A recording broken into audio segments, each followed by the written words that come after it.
নমস্কাৰ বন্ধুসকল আজি এই এটা ভিডিঅ'তে বহুকেইটা কুৱেশ্যনৰ এনচাৰ দিব বিচাৰিম ভিডিঅ'টো শেষলৈকে চাব কাৰণ কিছুমানে কুৱেশ্যন নকৰিলেও কিছুমান কথা জানিব বিচাৰে বাকি যিসকলেতো কুৱেশ্যন কৰি আছে তেওঁলোকৰ কাৰণেতো এই ভিডিঅ'টো যথেষ্ট ইম্পৰ্টেণ্ট হ'ব এতিয়া মেইন কথাটো হ'ল 3 তাৰিখে যি আসাম কামাণ্ডোৰ সন্দৰ্ভতে বা ৰিজাল্টৰ সন্দৰ্ভতে বা আসাম কামাণ্ডোৰ সন্দৰ্ভতে যে সেই আপডেটটো দিছিল তেনেকুৱা নহয় যি নটিছখনত আমাৰ লিখা হৈ আছিল যে অসম পুলিচৰ লগত জড়িত হোৱাকে বা অসম পুলিচত যিমানখিনি ৰিজাল্ট আহিবলৈ গৈ আছে সেই গোটেইখিনি ৰিক্ৰুটমেণ্ট বা মেৰিটৰ ক্ষেত্ৰতে মানে যাৰ ডেট অফ বাৰ্থ বা মানে যোনে নম্বৰ সমান পাই থাকে যাৰ ডেট অফ বাৰ্থটো বেছি বা যোনে নম্বৰ সমান পাই থাকে যাৰ হাইটটো বেছি তেওঁক চান্স দিয়া হ'ব বুলি গোটেইখিনি অসম পুলিচৰ মেৰিটৰ ৰিক্ৰুটমেণ্টতে এই কামটো প্ৰযোজ্য হ'ব বুলি 3 তাৰিখে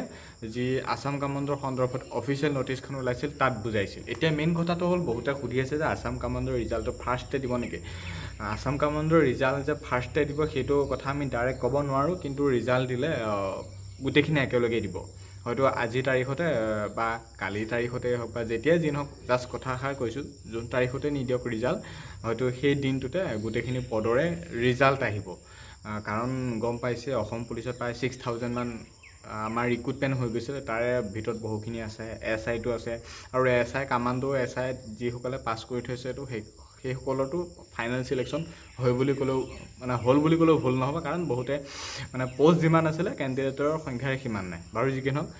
SI খিনিও ৰিজাল্ট দিব বাকী ABB APR আৰু বটমেন ড্ৰাইভাৰ মেছেঞ্জাৰ এইখিনিও ৰিজাল্ট দিব একেলগে গ্ৰেড 4 খিনিও ৰিজাল্ট দিব বহুখিনি পোষ্টৰ ৰিজাল্ট দিব অসম পুলিচৰ এই জুন মাহতে ৰিজাল্ট দিব কাৰণ ৰিজাল্টৰ সন্দৰ্ভত যিটো এটা আপডেট আহিছে গতিকে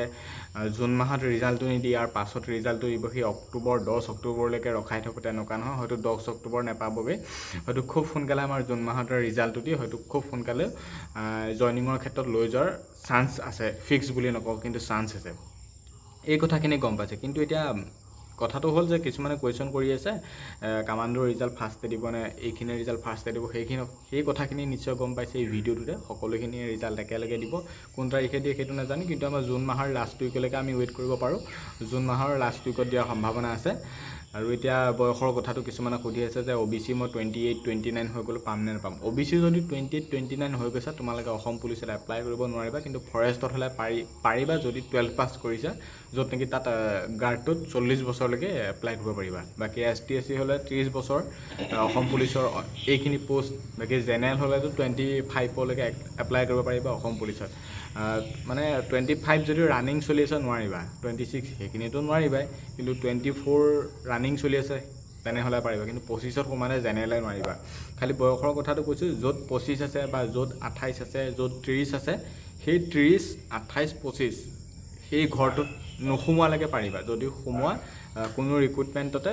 যিটো বয়স বান্ধি দিয়া হৈ থাকে সেই বয়সটোত তোমালোকে বা সেই পোষ্টটোত এপ্লাই কৰিব নোৱাৰিবা এতিয়া ৰিজাল্ট কেতিয়া দিব সেই কথাখিনি কৈছোঁ জুনৰ লাষ্ট উইকলৈ ৱেইট কৰা বাকী গ্ৰেড 4 খিনিও লাষ্ট উইকলৈ ৱেইট কৰা আৰু গ্ৰেড 4 সন্দৰ্ভতো কিছুমান কুৱেশ্যন কৰি থাকে